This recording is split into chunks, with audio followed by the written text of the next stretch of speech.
everything is always working out for me. When things are really bad, right? And things are not going well. Looking back at your history, thinking about other times when you've been in bad situations and seeing how now that you can look back out, it really was working out for me. The difference is just not letting it destroy your life and keeping you stuck there and being able to move through it. You're just training your brain a little bit, a little bit, a little bit. So every single day since I was a kid, I've done this. I've used movement, words, and laughter to get into a powerful headspace. And there's nothing more important to me than how I start my day. Welcome back to Relatable Wisdom, the podcast where everyday people share the quotes that have shaped their lives, inviting us all to reflect and grow together.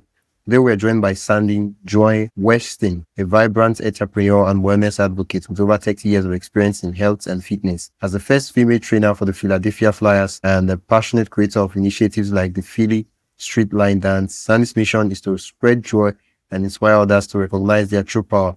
Let's dive into Sandy's journey and discover the wisdom that lights her path. Can you tell us your name and what your favorite quote is? My name is Sandy Joy Weston, and I didn't understand what's the your second favorite question. quote? My favorite quote is everything is always working out for me. I don't know who said it, but I say that all the time. Everything is always working out for me. How long has this been your favorite quote? Forever. I've been saying that for as long as I can remember. No matter what, even when things are not going well, I say things are always working out for me. Everything's always working out for me. I have perfect timing. That's what I would say. I'm curious, right? What are some instances where it looked as though things weren't working out for you, but at the end of the day, looking back, everything, all the dots are connected and everything now looked as though they were planned to work out for you, but at the point in time, they did not feel or look that way. Can you share some stories with us? I have one. I went to school as a dance major thinking I was going to make it on Broadway in New York City. So I went to college right near there. And after 3 years, I realized I wasn't as good as the other people and I wasn't going to make it. So I was devastated because my whole life, that's what I did. I took classes, I competed.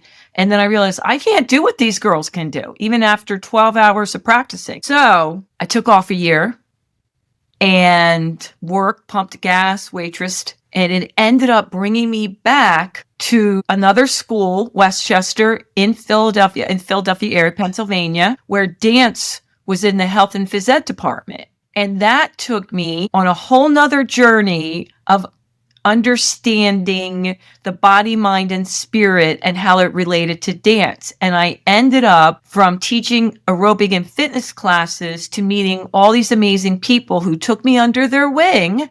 And I went from thinking I was going to be a dancer, then I thought I was going to be a dance instructor, to owning and operating health and fitness clubs. So that was a completely opposite journey. And at the time, I thought life was over. I think that's a pretty good one, don't you? I mean, we're just starting. I know you've reserved the best for the last.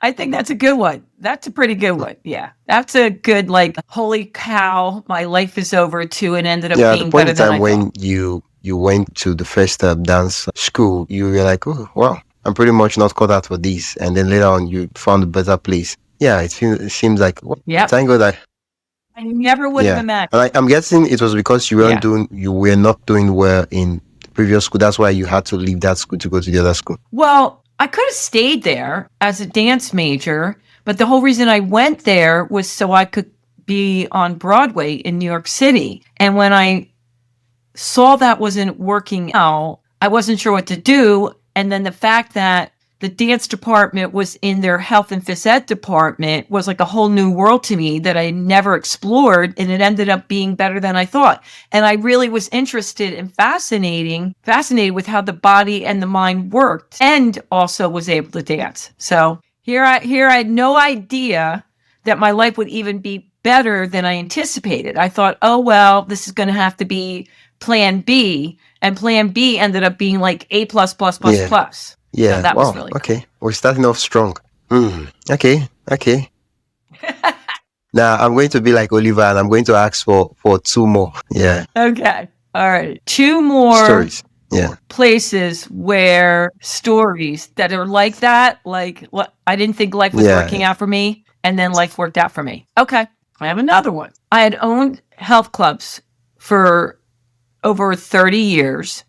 And my last health club was in Philadelphia, downtown. And I had a 20-year lease in the building. And I had no plans of leaving. I loved what I did. I was going to renew the lease and everything was going to be great. Well, a new landlord came in and wanted to buy me out because he did not like the fact that here I am in prime space with all these big windows with 27,000 square feet, and I was only paying a third of what everybody else was paying. So he tried for over a year to get me out of there with noise violations and everything, and it didn't work out because we weren't violating anything. We've always been a health club for over 17 and a half years. Finally, he decided, okay, we'll have to buy her out.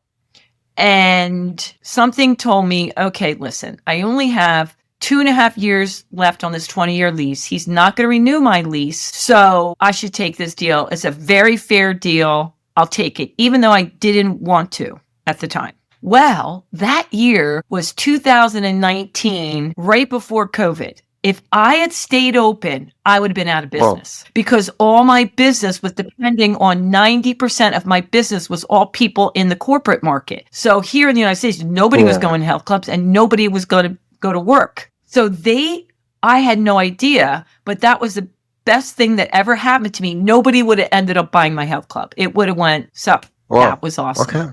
That was something I was, holy moly, I'm not ready to go. That's a good one. Okay. That's a great one. That's even better one. Good. Yeah, I want more. You've piqued my curiosity. One more. Okay. This just recently. So I do a show for women around the world called I Got Something to Say. And I highlight a different woman every week who's doing something to make a positive difference in the world. Right? Well, last year, I don't know a month ago. Yeah, it was a year and a half ago. So let's go. It was a year and a half ago. I set up a meeting with this woman, Arena, to be on my Hey, I Got Something to Say show. She reached out to me. And so I'm interviewing her, but she's kind of asking me a ton of questions, like way more questions than anyone has ever asked me to be on the show. And I'm thinking, Arena, I've never been asked all these questions by someone. And I don't know what it has to do with being on my show. And she's like, I thought you were interviewing for a TED Talk. I go, yeah, let's go with yours. Let's go with yours. So I ended up doing a TEDx. I got confused in the dates. Doing a TEDx last April because of that. Here, I thought I was interviewing for her to be on the Hey Show. Somehow, she thought I was reaching out to her on LinkedIn, and she's a curator of TED Talks. And it was a TEDx in Apex, and I ended up doing a TEDx. Congrats on that. So that's another one. Wow. Okay. Yeah. Okay. I feel like I could keep asking for this because I love the quote. Everything is working out for me. Isn't that what you said? Everything is working out for me. Yeah. Everything is always working out for me. And I say it more when I feel like it's not. Like, okay, there's a plan. I can't see it yet, but everything is always working out for me. I mean, we can't connect the dots while we're on the journey. It's usually when we look back and we're like, "Whoa, everything made sense." But wow, I guess the question, and we'll come back to the stories. The question I want to ask now is, how do we? And I know saying it looking back and telling all the stories, it looks like there is a pattern, and there was a pattern. But when at the moment it didn't feel like it. So the question is, how do we get to really, really believe that everything is working? Because for some of us, I don't know what your experience might be, but so when you're going some really, like for example, that story you mentioned of the landlord asking you to leave the place and all that didn't feel like everything was working out for you. It was after the COVID event and everything. That's like, everything was working out for me. But at the moment, it didn't feel that way. So how do we get to actually believe that everything is working out for us when everything around us says otherwise? That's a really good question. And no one's ever asked me for a quote, and I gave them that one. So, by the way, that's the first time I've ever said that quote. Normally, I give some famous quote. I don't know what made me say that quote today, but normally I'm doing like somebody else's famous, quote, but it must be meant to be. So, I think it's gradually. I'm going to forget that.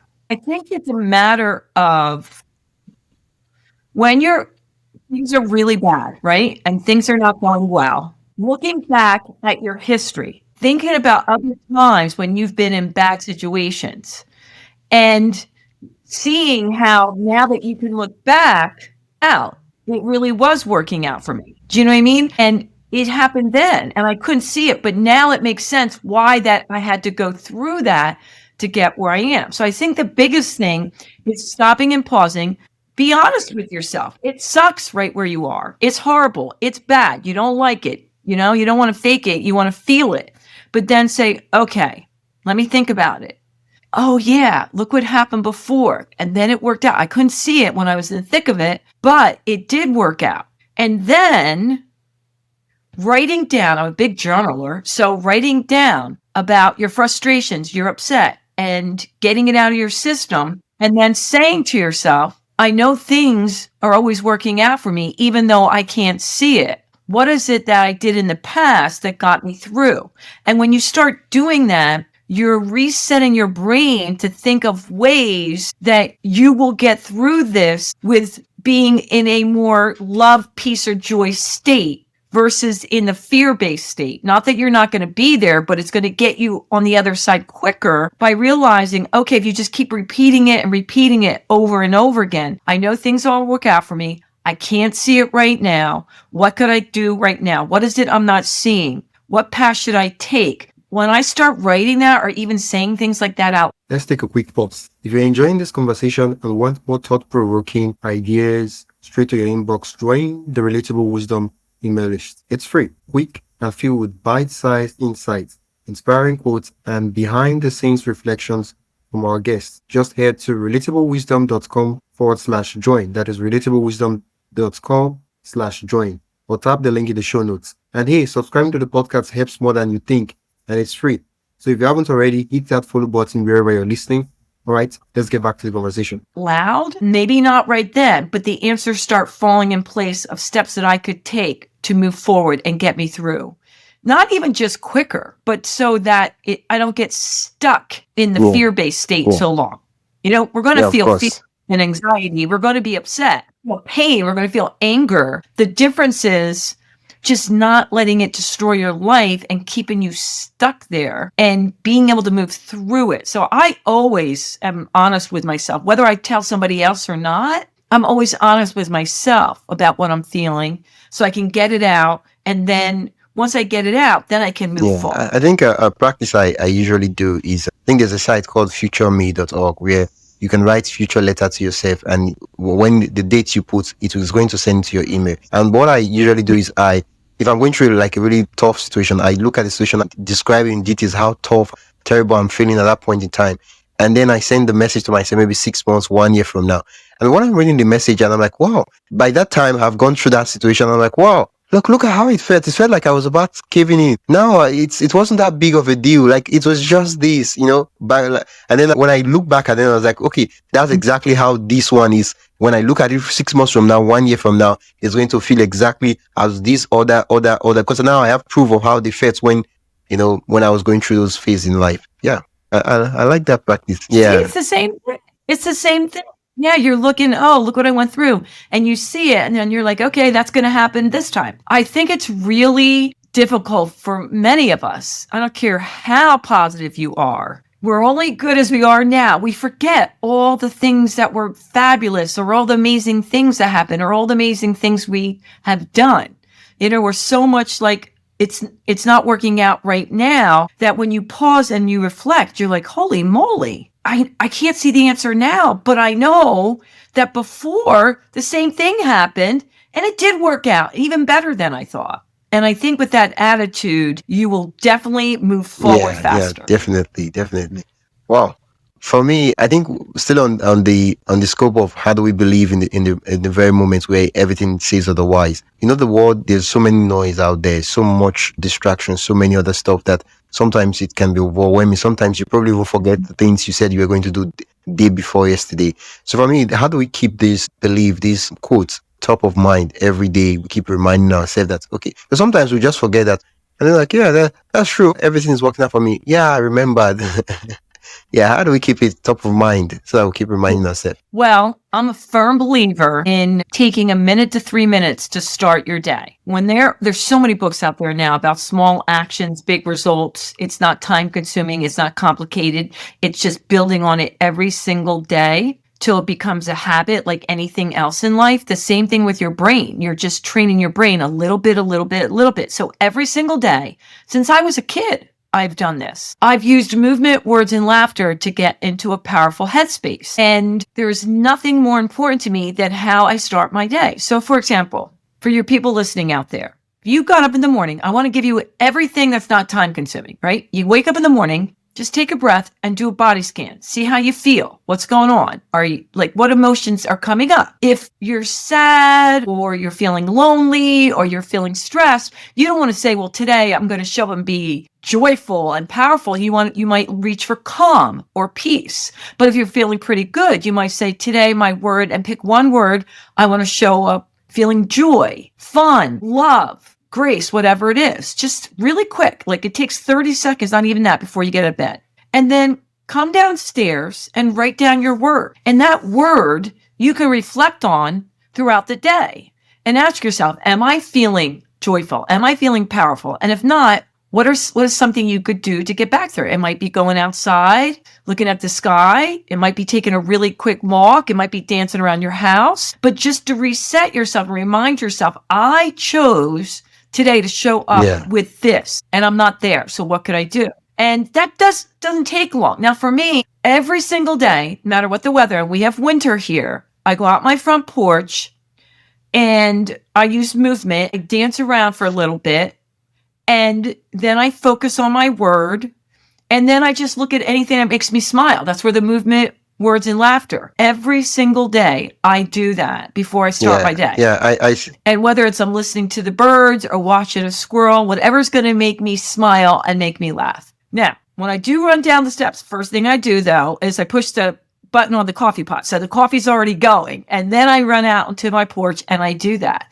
And it's so quick. It doesn't take long at all. But as a reminder of how I want to show up in the world. If you enjoyed this episode and would love to learn more about Sandy and what she does, you can do that at sandyjoyweston.com.